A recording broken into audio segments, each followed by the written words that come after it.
One of the most brutal and feared prisons in New York City, it's also the first high-rise facility to ever be used by the Bureau of Prisons. The Metropolitan Correctional Center was opened in 1975 and held prisoners of all security levels and became one of the most infamous jails in the city due to its feared 10 South Wing. Join us as we look at the top 15 most notorious inmates ever held in the Big Apple's Metropolitan Correctional Center.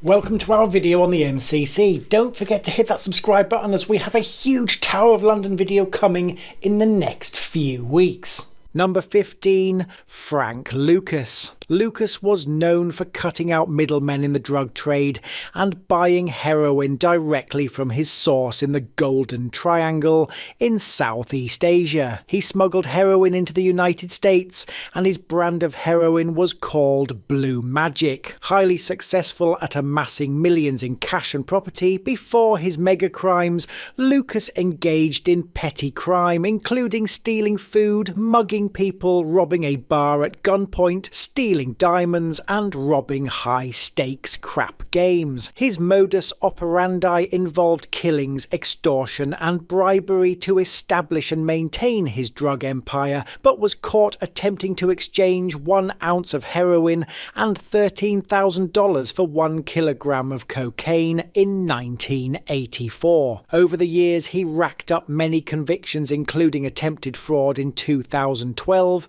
when he pleaded guilty to attempting to cash a $17,000 federal disability benefit check twice. In 1976, Lucas was convicted of drug trafficking charges, both federal and New Jersey state violations, and sentenced to 70 years in prison. After becoming a government informant, providing information that led to over 100 additional drug-related convictions, his federal and state prison sentences were reduced to time served plus lifetime parole in 1981. He was convicted again in 1984 for drug offences, receiving a sentence of 7 years.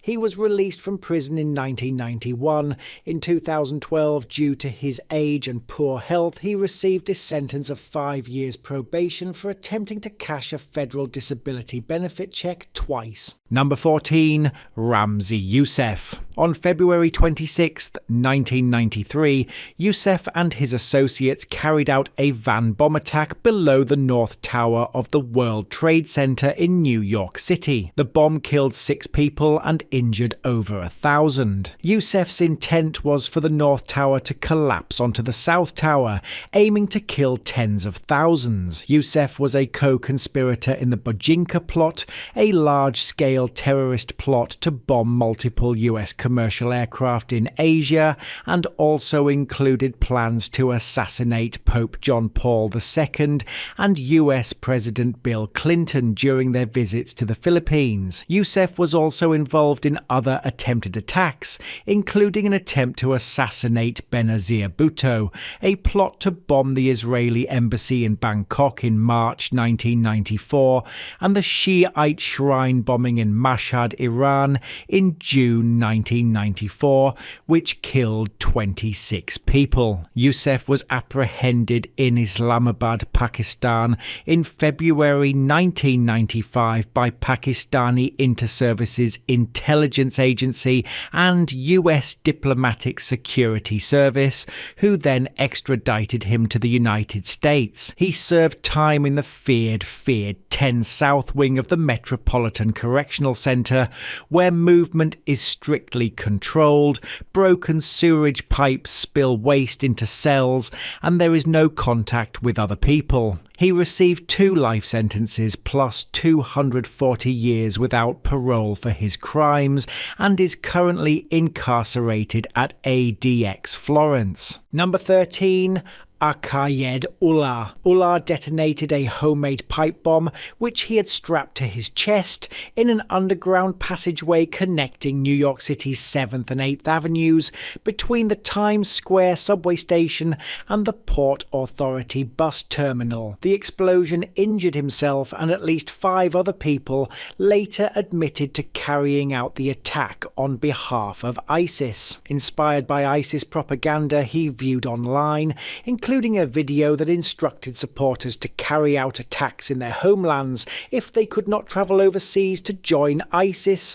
Olah stated he chose a busy weekday morning to terrorize as many people as possible. While in custody in December 2017 at the Metropolitan Correctional Center, he reportedly chanted "More is coming" to a correctional officer and said, "You started this war, we will finish it. More is coming, you'll see." In November 2018, a jury convicted Olah on all 6 counts and was sentenced to life in prison plus 30 years on April 22, 2021, and joined his fellow conspirators in ADX Florence. Number 12. Ross Ulbricht. Creator and operator of the darknet marketplace known as Silk Road from 2011 until his arrest in 2013, Ulbricht used the online pseudonym Dread Pirate Roberts. Considered the kingpin charge due to his role in running the illicit marketplace,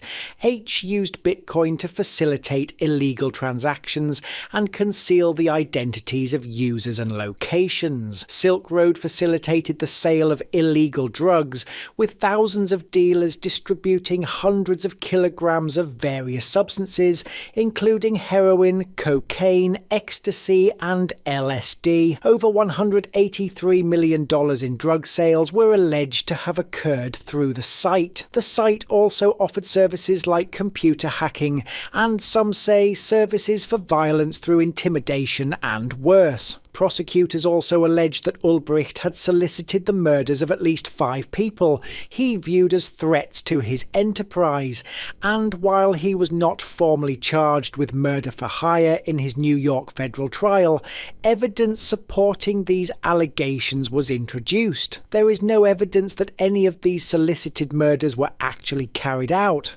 However, 6 deaths were connected to drugs sold on Silk Road, including a heroin overdose and deaths from a synthetic drug purchased on the site. Ulbricht was arrested on October 1, 2013 at a public library in San Francisco while he was logged into the administrative section of the Silk Road site. During his trial, Ulbricht was incarcerated at the Metropolitan Correctional Center, but was later moved to another facility when conditions were revealed. On May 29, 2015, Ulbricht was sentenced to 2 life imprisonment terms plus 40 years to be served concurrently without the possibility of parole, and was also ordered to forfeit approximately $183 million.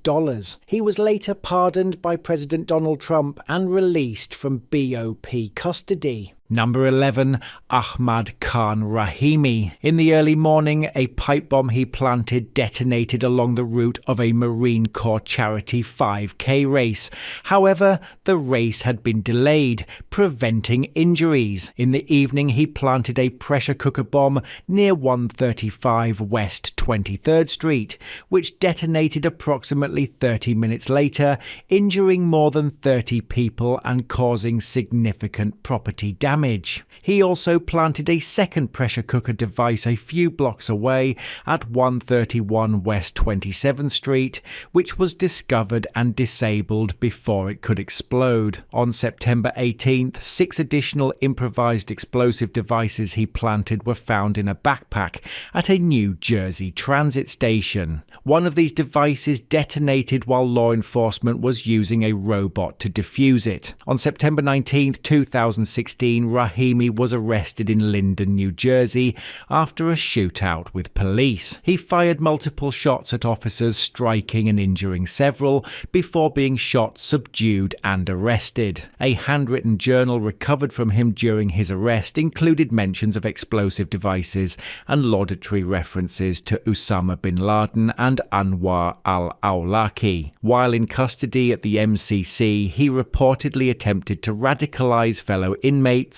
providing them with terrorist propaganda and jihadist materials, and was moved to ADX Florence after his trial. Number 10. Bernie Madoff. Madoff's primary crime was running a massive Ponzi scheme. This scheme involved taking money from new investors to pay fabricated returns to earlier investors rather than generating actual profits through legitimate investments. For decades, investors received consistent positive returns on paper, leading many to believe in Madoff's extraordinary financial acumen. In reality, he was simply depositing client funds into a single bank account and using new money to cover withdrawals and pay returns. His fraud unravelled in December 2008 when, amidst the global financial crisis, a large number of investors sought to withdraw their funds, and Madoff could not meet the demands as the flow of new money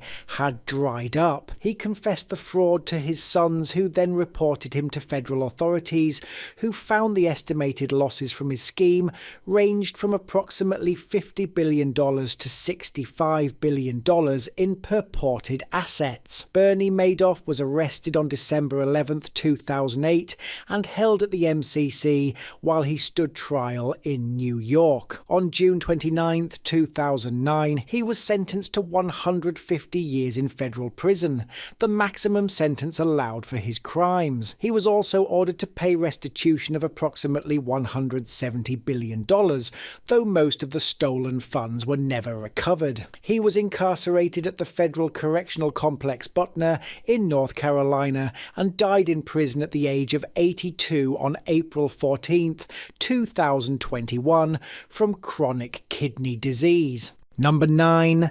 Daryl Campbell. Campbell, also known as Taxstone, is a hip-hop podcast personality convicted for a shooting at Irving Plaza in New York City. Campbell had a long-standing feud with rapper Roland Collins, also known as Troy Ave. During a confrontation in the green room at Irving Plaza, Campbell pulled out a gun and shot Ronald Banger McFatter, a bodyguard for Collins, in the chest, killing him. Campbell then struggled with Collins for control of the gun and shot Collins in both legs. 3 other people were also injured in the incident. Campbell was arrested on January 17, 2017. In March 2023, a New York State Supreme Court jury found Campbell guilty of multiple charges. Prior to this, in June 2017, Campbell pleaded guilty to 2 federal weapons charges related to illegally possessing a semi-automatic handgun at Irving Plaza. He had a prior felony conviction, making it illegal for him to possess firearms. As of March 2025, there are reports that Daryl Campbell, while in federal custody at the Metropolitan Detention Center, MDC Brooklyn, was charged with conspiracy to smuggle contraband into the facility. This involved allegedly using a contraband cell phone to orchestrate a scheme to pull contraband such as Suboxone, marijuana and a scalpel into the prison from outside. He was later sentenced to 35 years in prison. Number 8. Salvatore Graano. Salvatore Sammy the Bull. Graano is a former underboss of the Gambino crime family who gained notoriety for turning government witness against his former boss, John Gotti. As part of his cooperation agreement, Graano confessed to involvement in at least 19 murders, including that of a 16-year-old boy. He also admitted to being involved in the murder of his brother-in-law Nicholas Little Nicky Sibetta. He was involved in orchestrating or participating in numerous other killings within the Gambino family, including the 1985 murder of then Gambino boss Paul Castellano. Early in his criminal career, he was involved in larceny, hijacking and armed robbery. Later, he rose through the ranks of the Gambino family, participating in their various illicit businesses, including mobbed-up construction businesses in New York City. After leaving witness protection protection, Graano became involved in running a large-scale ecstasy trafficking organization in Arizona in the late 1990s. This ring reportedly grossed around $500,000 a week. He was indicted on drug trafficking charges in 2000, along with his son and others. He pleaded guilty to charges including conspiracy to sell dangerous drugs, participating in a criminal syndicate, illegal enterprise, money laundering, and misconduct involving weapons. He was indicted along with John Gotti in the late 1980s and early 1990s, however. In October 1991, he agreed to cooperate with the government and testify against John Gotti and dozens of other mobsters. For his testimony, which led to approximately 37 convictions, a federal judge in 1994 sentenced him to 5 years in prison for his admitted involvement in 19 murders and other crimes. In 2001, he pleaded guilty to charges related to the ecstasy trafficking ring and was sentenced in New York to 20 years in prison, followed by a 19-year sentence in Arizona, which was handed down a month later. Number 7. Ahmed Khalfan Gilani. On August 7, 1998, twin bombings occurred at the US embassies in Nairobi, Kenya and Dar es Salaam, Tanzania. These attacks resulted in the deaths of 224 people and injured thousands more. Gilani played a key role in the Dar es Salaam bombing. He purchased explosives, detonators and detonation cord, transporting them to Dar es Salaam. He obtained a cellular telephone to facilitate communications for the bombing group and, along with another individual, purchased the refrigeration truck used in the bombing and arranged for its alterations to accommodate the bomb. He escorted the bomb engineer between Dar es Salaam and Kenya and surveyed the targeted embassy site. He also escorted the suicide driver for the bombing from Mombasa to Dar es Salaam and checked him into a hotel. The day before the bombings, Gilani used a fake passport to fly from Nairobi, Kenya to Pakistan as part of a coordinated escape. He was indicted in the United States as a participant in the 1998 bombings. In November 2010, a jury found him guilty of one count of conspiracy to destroy buildings and property of the United States, resulting in death. Gilani was apprehended on July 25, 2004 in Gujarat, Pakistan, following a significant battle between security officials and terrorists. Subsequently held at secret CIA black sites for years before being transferred to Guantanamo Bay detention camp in September 2006. He was one of 14 Guantanamo detainees who had previously been held at secret locations abroad. In June 2009, Gilani became the first prisoner from Guantanamo Bay to be transferred to the Metropolitan Correctional Center for prosecution in a civilian New York court. On January 25, 2011, a federal judge in Manhattan sentenced Ahmed Khalfan Gilani to life in prison for his role in the 1998 embassy bombings, and he is currently imprisoned at United States Penitentiary McCreary. Number 6. Omar Abdel Rahman. Abdel Rahman was the leader of Al-Jama'ah al-Islamiyah, a militant movement. His prosecution in the US stemmed from investigations following the 1993 World Trade Center bombing, although he was not directly convicted of that bombing. In 1995, Abdel Rahman and 9 co-defendants were convicted of seditious conspiracy. This conviction was based on proving that he conspired to overthrow or put down or destroy by force the government of the United States. The specific plots he was found guilty of conspiring to commit included bombing a series of prominent targets in New York City, such as the George Washington Bridge, the Lincoln and Holland tunnels, and the United Nations headquarters. It also included the solicitation to murder Egyptian President Hosni Mubarak, solicitation to attack a US military military installation and conspiracy to conduct bombings. He was held at the MCC during his trial, and to limit his ability to direct operations from prison, officials restricted his communication with the outside world. His attorney, Lynn Stewart, was later convicted in 2005 for helping him pass messages to his followers. Omar Abdel Rahman died in prison on February 18, 2017, at the age of 78, due to natural causes, specifically from complications of diabetes and coronary artery disease. Number 5. Viktor Bout. Often dubbed the Merchant of Death, Bout is a Russian arms dealer notorious for allegedly supplying weapons to various conflict zones and rogue regimes worldwide. Bout was the subject of international attention for decades due to his suspected involvement in illicit arms trafficking. However, he was formally convicted in the United States based on a specific sting operation. In a 2008 US Drug Enforcement Administration sting operation, Bout was arrested in Thailand. Undercover agents posed as representatives of the Revolutionary Armed Forces of Colombia,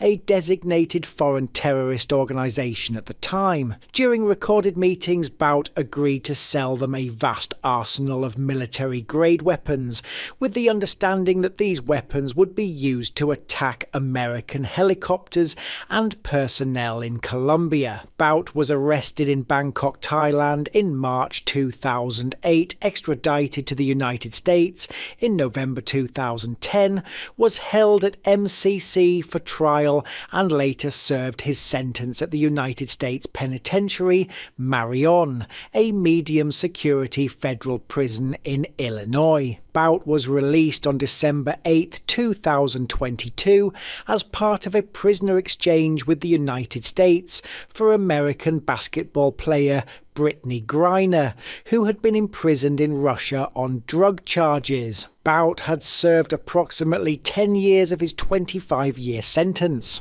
Number 4. Michael Avanati. In March 2019, Avanati was arrested in New York and charged with attempting to extort up to $25 million from Nike. He allegedly threatened to expose damaging information about the company regarding improper payments to high school basketball players if Nike did not pay him a large sum. He was convicted in February 2020 on all 3 counts related to this attempted extortion, communications with intent to extort, and wire fraud. Avanati pleaded guilty in June 2022 to charges in California related to stealing millions of dollars from several of his clients. He would negotiate settlements on their behalf, conceal the true terms of the settlement, and then divert the funds for his own use, often to support an extravagant lifestyle that included a private jet and race cars. One notable victim was a paraplegic man with mental health issues from whom Avanati stole a $4 million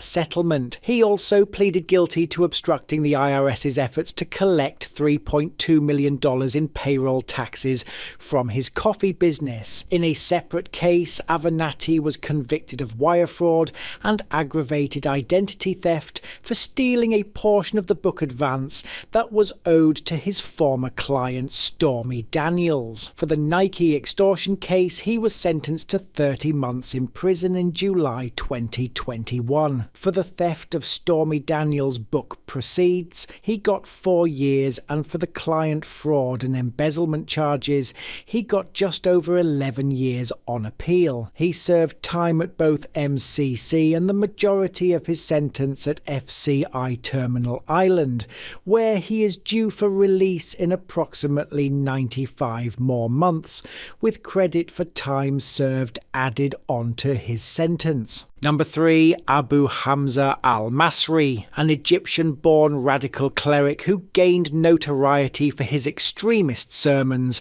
and involvement in international terrorism. Hamza is a double amputee and blind in one eye. Injuries he claims were sustained in Afghanistan. Hamza faced convictions in both the United Kingdom and the United States for various terrorism-related offences and was convicted by a British court in 2006 on several charges. After an 8-year legal battle, Abu Hamza was extradited from the UK to the US in 2012 to face more severe terrorism charges. In May 2014, a jury in Manhattan convicted him on 11 terrorism counts. While on trial, he resided at the MCC in solitary confinement, and in January 2015, a US federal judge in Manhattan sentenced him to life imprisonment without the possibility of parole. He is currently incarcerated at ADX Florence, the federal supermax prison in Florence, Colorado, which houses some of the most dangerous and high-profile inmates in the US federal prison system. Number 2, John Gotti. Famously known as the Teflon Don due to his uncanny ability to evade conviction for years, Gotti was an American mobster who rose to become the boss of the Gambino crime family, one of the 5 powerful mafia families in New York City. His involvement in crime began early, including petty offences, street fighting and car theft. He served his first major sentence in 1968 for hijacking trucks at John F. Kennedy Airport, for which he received a 3-year prison term. As he ascended through the Gambino family, Gotti engaged in numerous illegal enterprises, including racketeering, loan sharking, illegal gambling, and extortion. Gotti's most infamous crime was orchestrating the assassination of then Gambino boss Paul Castellano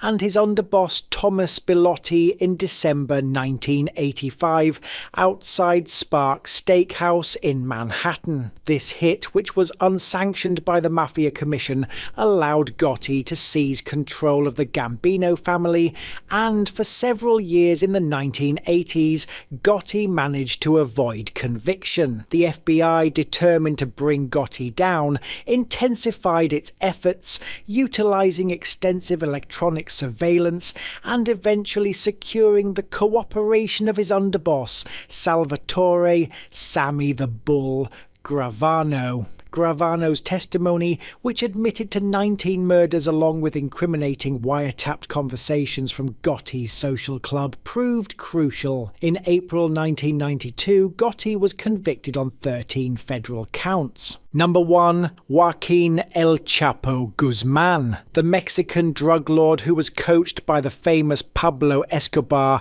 Guzman was the longtime leader of the Sinaloa cartel, one of the world's most powerful and ruthless drug trafficking organizations. Guzman's criminal activities spanned decades, primarily centered around drug trafficking but also encompassing a wide array of related illicit acts. The evidence presented at his US trial detailed his leadership of the Sinaloa cartel, which was responsible for importing and distributing enormous quantities of narcotics. His cartel moved these drugs into the United States using various sophisticated methods, such as submarines, carbon fiber airplanes, trains with secret compartments, and transnational underground tunnels. Guzman oversaw sicarios who carried out hundreds of violent acts in Mexico to maintain the Sinaloa cartel's territorial control and eliminate rivals. Co-conspirators testified that he directed hitmen to kidnap, interrogate, torture, and execute members of rival organizations, and at times he participated in acts of violence himself. He used a complex encrypted communication system to operate his global narcotics trafficking, even paying an IT engineer $1 million to set up a secure network to communicate with associates worldwide without fear of interception. To further the cartel's interests, Guzman and his organization exploited a vast network of corrupt government officials, ranging from local law enforcement to high-ranking military members and politicians. These officials received millions in bribes, often warning Guzman of impending law enforcement operations, which allowed him to evade capture multiple times, and he was involved in laundering the vast proceeds. Guzman has had a complex history of captures and daring escapes before his final incarceration in the US. He was first captured in Guatemala in 1993 and extradited to Mexico, where he was imprisoned. However, in 2001, he made his first escape from a maximum security prison, reportedly by bribing prison officials and hiding in a laundry cart. He was recaptured in Mazatlan, Mexico in February 2014 and was placed in the Altiplano Federal Maximum Security Prison, but in July 2015 he achieved his most audacious escape through a mile-long tunnel that led directly from his cell's shower area to a house outside the prison. He was recaptured in January 2016 in Los Mochis, Sinaloa, after a fierce shootout with Mexican Marines. In January 2017, he was extradited to the United States to face charges. Held in 10 South Wing of the MCC, he was considered too dangerous to have any human contact, and any meeting with his legal team was strictly controlled and monitored. Following his conviction on July 17, 2019, he was ordered to forfeit assets worth more than $12.6 billion and sentenced Guzman to life imprisonment plus 30 years without the possibility of parole. One prison he will never escape from is the Federal Supermax prison in Florence, Colorado, which is designed to hold the most dangerous and high-risk inmates in the US federal system, ensuring minimal contact with the outside world. Thanks for watching. We have hundreds more true crime videos, and you can check out 2 of them in the boxes above. Remember to subscribe with notifications, as we have videos publishing every week.